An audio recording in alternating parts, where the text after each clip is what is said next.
also believe raw politics has infected this process. Now, Biden may have a point here. His political opponents have been after Hunter Biden for years. Since 2018, they finally got Hunter on 2 cases. He was convicted for lying on a gun purchase form. The form asked if he was a drug user. Hunter lied and said that he was not a drug user. This happened in 2018, and he was found guilty, pronounced guilty earlier this year, in 2024. Now, Hunter is not the first American drug user to lie while buying a gun. Usually, these cases do not end in prison terms, not unless the drug user attacks someone. But Hunter Biden was likely to face jail time.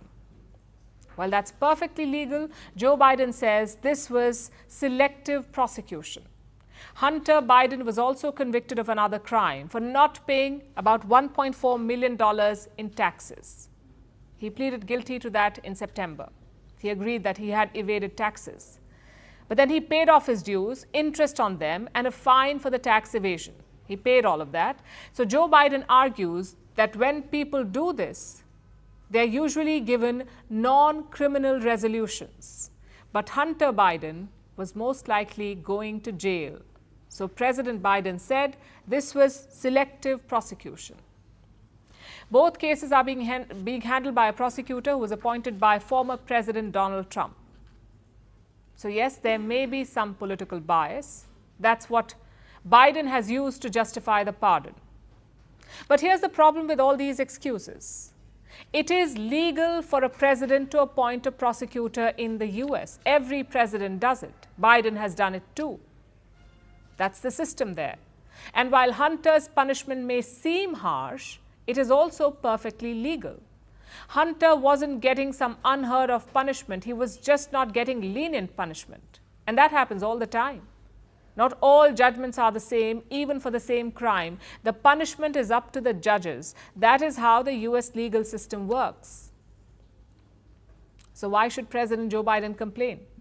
Especially if he believes that the system is fair. The truth is, Biden did not want his son to suffer, so he gave him an out. And not just for the 2 crimes I mentioned. This pardon is for, and I'm quoting, offenses against the United States which he has committed or may have committed or taken part in during the period from January 1st, 2014 through December 1st, 2024. Well, this is a sweeping pardon. It includes other crimes Hunter may have committed but hasn't been charged with yet. It basically gives Hunter Biden immunity from any and all wrongdoing over a period of 10 years. It doesn't matter what he did, he cannot be prosecuted, and this is final. A president's pardon cannot be undone, not by a different president or anyone else, not by a court. This is a step too far. How can you grant blanket immunity like that? It is frankly ridiculous. But sadly, it is possible in the US. The US president does hold sweeping powers like this. And multiple American presidents have exercised such powers in the past. Former President Bill Clinton pardoned his half-brother Roger for drug-related offenses. Donald Trump pardoned a host of people during his last term, including Charles Kushner, Jared Kushner's father, Ivanka Trump's father-in-law. Trump also pardoned Charles Kushner for tax evasion. And now Trump has tapped the same man, Charles Kushner, to become the next US ambassador to France. It seems anything goes in the US. American presidents are happy to abuse the justice system to keep their relatives and friends out of jail. Trump reacted to the news of Hunter's pardon with this post. He called it a miscarriage of justice. But he also hinted that he would pardon his supporters, the people who were part of the January 6th Capitol riots. Trump called them hostages. So don't be surprised if he pardons them as soon as he can. And after Biden's latest move, why wouldn't he? What is stopping Donald Trump?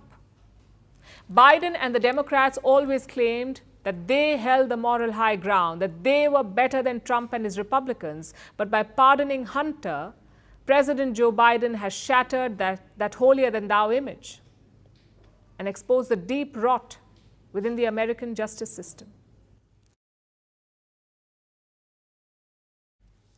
Speaking of rot, let's turn to Bangladesh. Hindus in the country are facing rising attacks. Last week, 3 temples were vandalized. An angry mob targeted and damaged their premises. Meanwhile, 2 priests were arrested by the police. The situation worsened further. More than 60 ISKCON monks were stopped from leaving Bangladesh. They reportedly felt unsafe and wanted to come home to India. The monks had valid Indian visas for entry, but the Bangladeshi border force denied them passage. These monks are affiliated to ISKCON, the same temple trust that is at the center of a growing controversy. Last week, the arrest of a former ISKCON priest heightened tensions. And now, with Hindus being targeted again, India-Bangladesh ties are being tested. Here's a report. It's a difficult time to be a Hindu in Bangladesh. The community has faced repeated attacks. Just last week, 3 temples were vandalized by an angry mob. Bricks were hurled and the premises were damaged. What sparked this violence? The arrest of Chinmoy Krishnadas, a former ISKCON priest. He was arrested on sedition charges and denied bail. This case is now testing Bangladesh's relationship with India. India has expressed concern over the arrest and demanded the safety of Hindus from Bangladesh. So far, the interim government of Muhammad Yunus has been dismissive. This reaction has made the community more nervous. ISKCON says over 60 of their monks were stopped from leaving Bangladesh. Apparently, they were scared by recent events and wanted to come to India. The monks had valid visas, but Bangladeshi border police stopped them. They claim India is not safe for these monks to enter. According to an ISKCON official, at least 4 monks have been arrested. Their fears are not misplaced. Chinmoy Krishnadas's arrest set off a chain reaction of events, and all of them have sparked concerns over the safety of Hindus. After Das's arrest, 2 more Hindu priests were arrested in Bangladesh. Even Indian tourists are not being spared. A 22-year-old from Kolkata had recently travelled to the country. He visited Dhaka, the capital city, where he was beaten up by a group of unidentified men. The ordeal didn't end there.